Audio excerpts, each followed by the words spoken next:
Hi everybody, this is Alex. So this will be part 4 of my UK tool haul with US tools. Now this is a part where there will be 2 not US made wrenches in there. So yeah, actually not all 10 of the wrenches that are in this video are included in the frame because they're too big. So let's see how we'll do with my 5-minute goal. So let's dive into it. So right up here, this is a Huber U-boat wrench. This is a number 2. So you flip up the levers to either make it bigger or smaller. So they came in different sizes. Now I have a number 1, the small one. So I have the number 1 and one size up now, which will look pretty much like this one once I've cleaned it. So, and there's a number 3. So I only need a number 3 to make a full set. Above the Huber tool, which actually out of frame, is this one, a Universal, the Universal Wrench Company from Detroit. So I've got this one, a 10-inch. I've got this one, which is an 8-inch, Universal, same company. And maybe you've seen in Ben's video, I also bought this one, which is the same size, which is a little bit different. I think it's a little bit more modern with the dates. No, it has the dates on there. So this one is a little bit different because it has a date of 1924, a patent date, and this one was patented in 1919, I'm sorry. So you can clearly see which part is missing. It used to have the, so what you do, you adjust it to where you want it, and then you grab it here so you can really squeeze it tight. That's the idea behind this. And I have another one of those locking pliers, and I think this one has been on John Fixer's channel. So it's a Chapman Tiger Lock, and what this thing does, it doesn't really squeeze the jaw, anything. It locks the wheel. It locks the wheel in, which it's a cool design, but myself, I never had issue with a wheel loosening up on me. But it's a really cool design. It will need a nice clean. I look forward to that. So Tiger Lock, Chapman. So this is probably one of the more modern wrenches I've bought. So yeah, I think John Fix restored one of those. Then moving on, this is a Wakefield.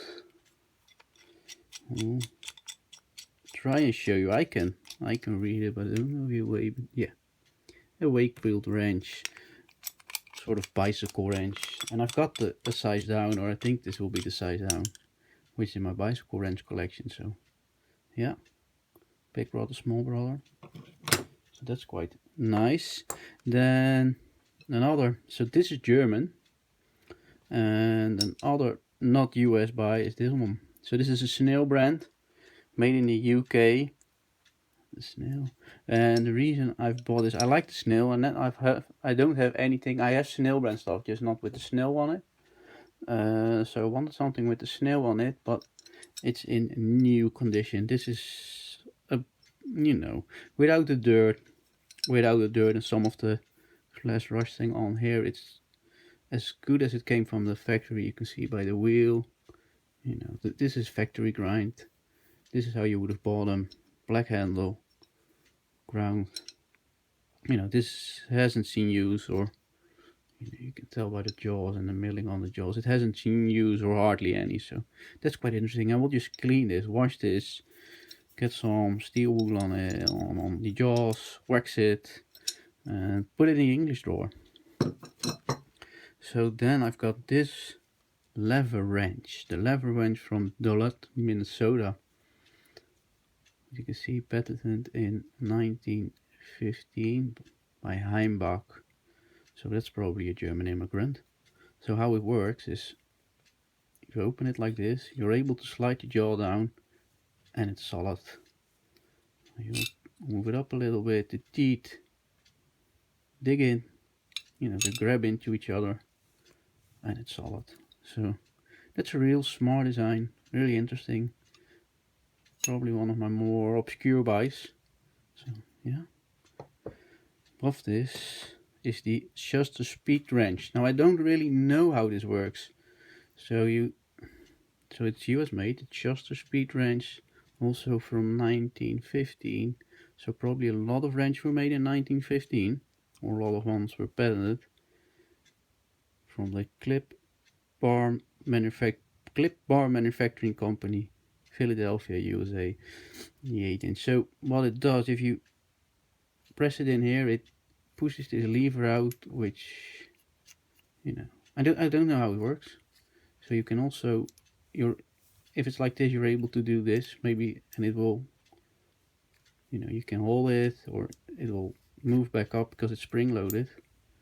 Not really functioning now, but it was just to go, you know, you can see it's spring loaded. So it probably has something to do with that, but I'm not 100% positive. So if anybody knows, please tell me. And the little wrench here, I'm not sure how to pronounce it. Signet Manufacturing Company, Buffalo, New York.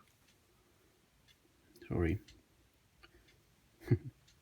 The writing is not that clear. It's quite, you know, this needs to clean. You will be able to. This is an 8-inch Signet wrench, and this has sort of the same action. So you see the lever coming up, and if you do this, it's clear, and it probably will be spring loaded too. So no, it's not really moving.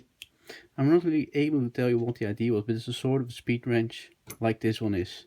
So that was the idea behind it. So well, it didn't really took off, and maybe because of it, but it is spring loaded. The spring will be up here. So yeah, but it looks nice. It's an interesting wrench. So yeah, this was part 4 of the haul. So next video will be the last part, and then you will have seen all of them. So thank you for watching. I've gone a bit over 5 minutes, so I'm sorry about that. Let me know what you think. Bye.